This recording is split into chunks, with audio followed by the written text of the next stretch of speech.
Hello everyone, so recently I beat Shadow of the Erdtree, the expansion for Elden Ring, and today I thought it would be fun to do a little tier list of the main bosses of the expansion. So this tier list template, it does include the ones that are not the main bosses, like the ones that don't have the remembrances, but we're only going to be doing the ones that actually have remembrances. So without further ado, let's get started. Alright, so starting off we have the Divine Beast Dancing Lion. I think I'm gonna put him in B tier.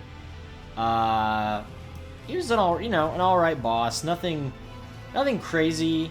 I don't think he was like an incredible boss. I do think it's really funny how the whole boss is actually just two guys pretending to be this beast. Like they're holding up the costume. It's really funny, but good first boss. Not overly complicated or difficult. So by the way, this list is just my opinion on how fun and good I thought the bosses were overall.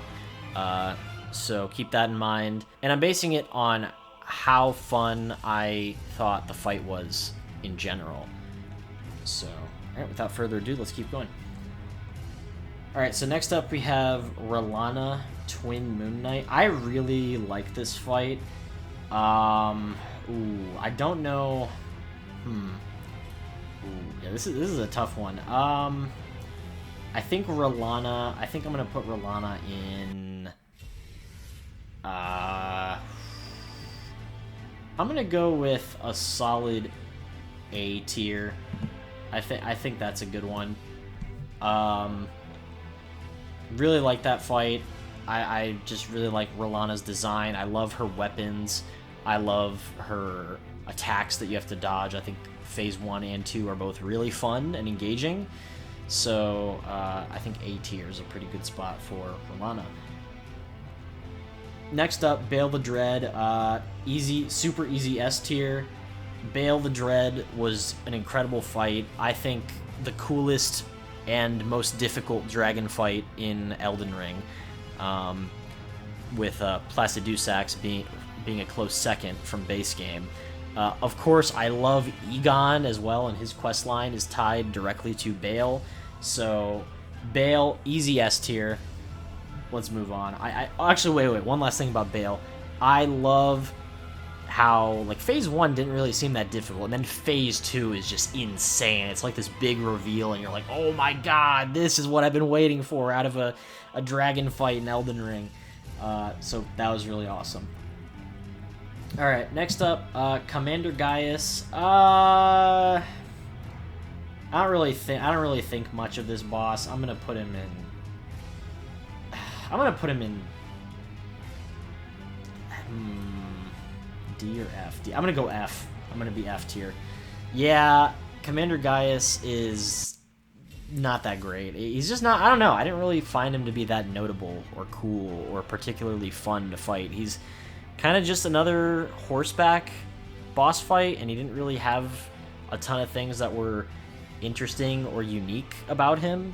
So I'm gonna just put him all the way down in F tier. Alright. Putrescent Knight, I'm gonna do D tier. I didn't really think this one was that great.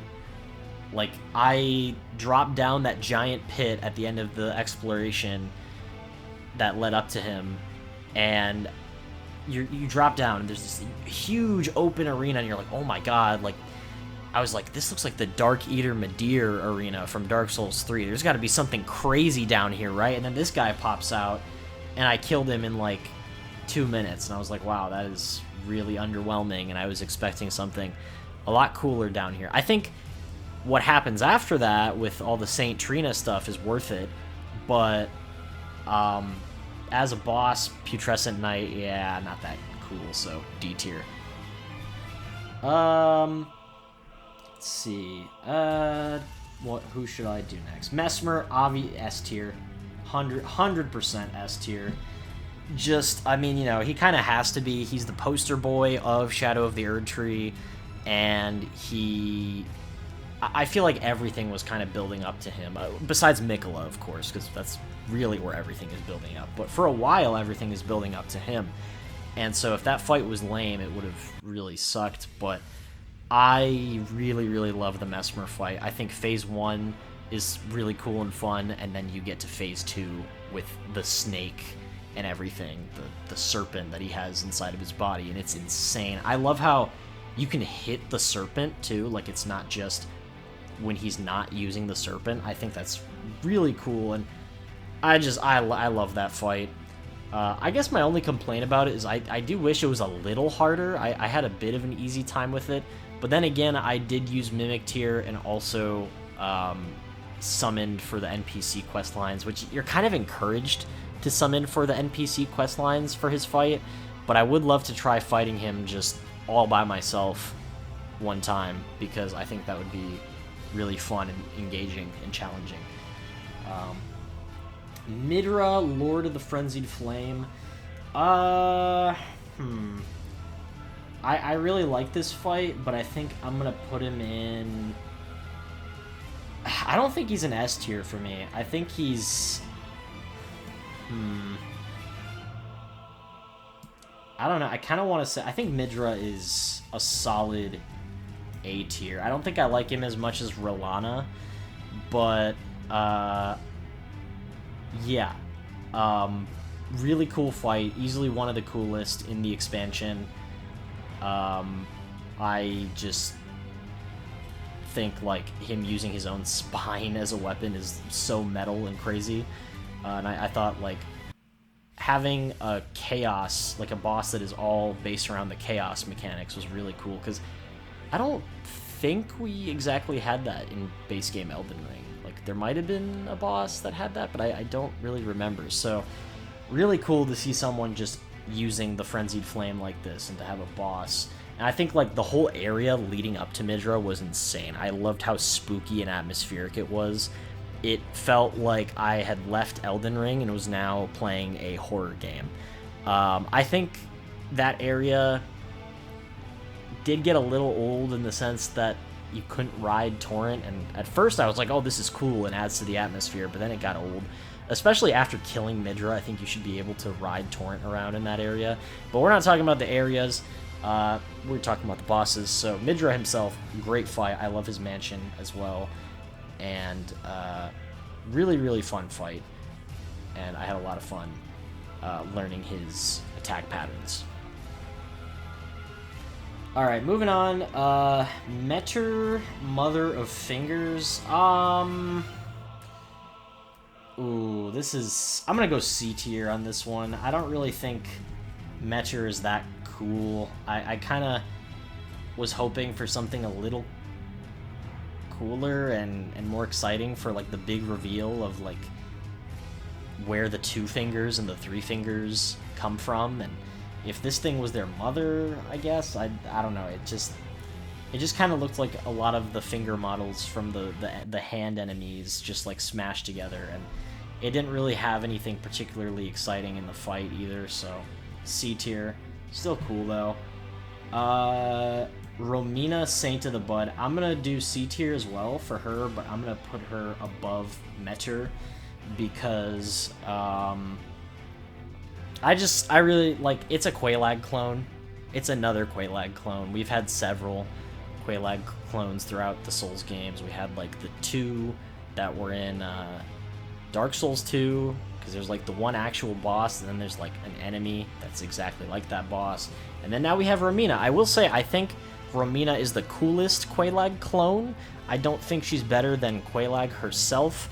However, I really like the all the butterflies and, like, the color scheme and the weapon that this boss uses. Maybe, I don't know, maybe I do think this boss is cooler than Quelaag, but it's hard because Quelaag is, like, the original, so I don't know, it's tough for me to give this boss more credit than Quelaag. But overall, solid boss, so I'm gonna go C tier.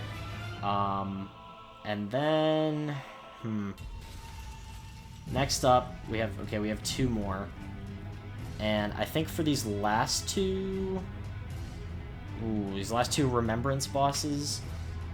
Scattertree Avatar, I'm gonna do... better than the Putrescent Knight, but I'm gonna go D tier as well. I don't really think this boss is that great, honestly. Just it was fun. It was interesting. I thought it was cool that just like the Erdtree, the Scattertree has an avatar. I did think it was cool how you were able to stab the Scattertree avatar like in between phases, and then the health would carry over to the next phase. That was cool, but it was just kind of an alright fight. So I don't think it's as good as Meteor or Romina or any of the ones above that. Actually, a Meteor, I don't know, it's close with Meteor. Like this could be a C tier, but I'm just gonna do D tier just because.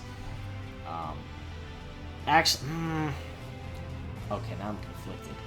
Nah, we'll leave it like that. And then last, but certainly not least, Radahn, Consort of Mikola. So this is one that I know. I'm sure that like there's some people who put this boss in F tier, but for me personally, no, I couldn't do that. I think this boss is really, really cool.